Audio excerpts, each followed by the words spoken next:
आखिर में आपको बदलते भारत की धाकड़ बेटियों की कहानी सुनाते हैं। वाराणसी में बेटियों की खातिर सदियों पुराने अखाड़े की परंपरा बदल दी गई है। भारत में कुश्ती का खेल पारंपरिक रूप से पुरुषों का खेल माना जाता था, लेकिन जब हिंदुस्तान की बेटियों ने ओलंपिक से लेकर इंटरनेशनल इवेंट्स तक में मेडल जीतना शुरू किया तो पूरे भारत की बेटियों को इससे प्रेरणा मिली और इसके बाद वाराणसी में भी अखाड़े के दरवाजे इन बेटियों के लिए खोल दिए गए। बनारस में एक अखाड़ा 480 वर्ष पुराना है और इसका नाम है अखाड़ा तुलसीदास।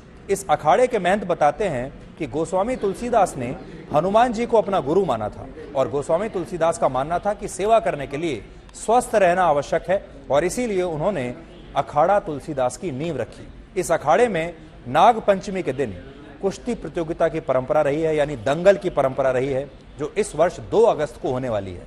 और इस दंगल में पहले सिर्फ पुरुष पहलवान ही हिस्सा लेते थे, लेकिन पिछले 5 वर्षों से अब इसमें महिला पहलवान भी खेलती हैं और जीतती भी हैं।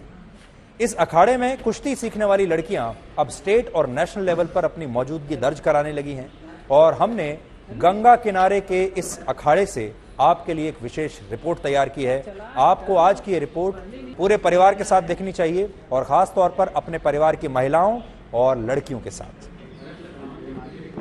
बदलती दुनिया में बेटियों का हौसला हिंदुस्तान ने बढ़ाया और इसी हौसले ने वाराणसी की सदियों पुरानी उस परंपरा को बदल दिया जिसमें बेटियों के लिए अखाड़े के दरवाजे खोल दिए गए।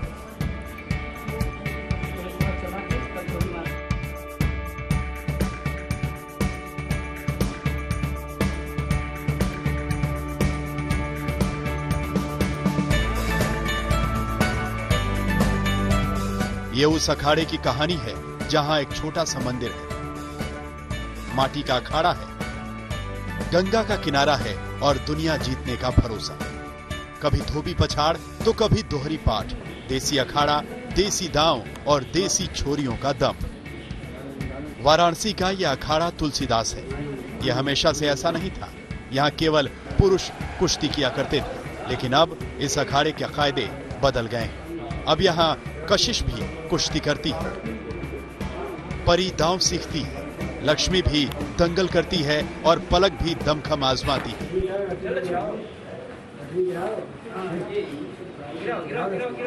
यहाँ पर मेल रेसलर ही लड़ा करते थे, कभी फीमेल्स को ऊपर जाने की इजाज़त भी नहीं थी। कुछ लड़कियों ने हमारे पास अप्रोच किया कि हम भी अखाड़ा में लड़ना चाहते हैं, तो हम लोग को भी आप परमिट कीजिए।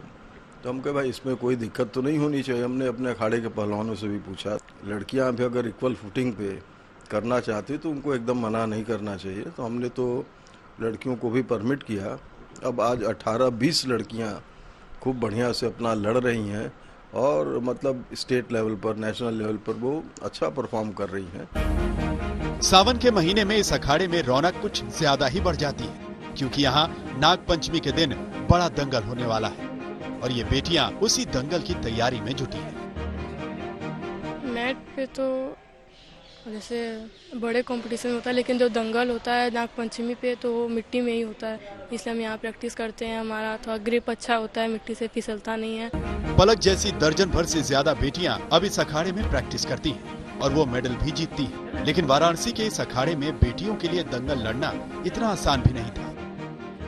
पहले एकाक लोग थे जो कहते थे कि लड़कियां पहलवानी कैसे करेंगी, लेकिन जब उसके बाद जब उत्तर प्रदेश केसरी बनने के बाद फिर वही लोग आके फिर प्रोत्साहित करते हैं